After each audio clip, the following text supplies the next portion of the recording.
আহকচোন ৰামাৰায়কুটি সত্ৰ এখন ঐতিহাসিক সত্ৰ, শ্ৰীমন্ত শংকৰদেৱে স্থাপন কৰা সত্ৰ। ভিতৰতনো কি কি আছে এবাৰ চাওঁ আমি সকলোৱে। ধুবুৰী জিলা ভাৰত বাংলাদেশ সীমান্তত অৱস্থিত।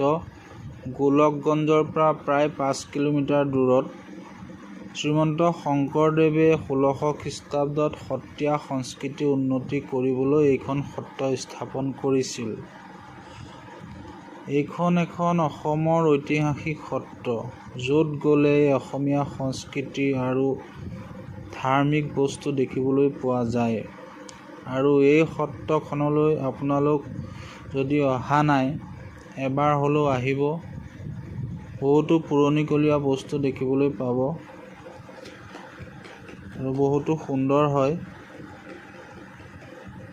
মই পুৰা ভিউজটো দিছোঁ আপোনালোকক।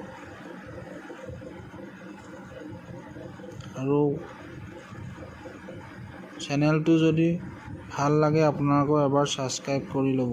Thank U.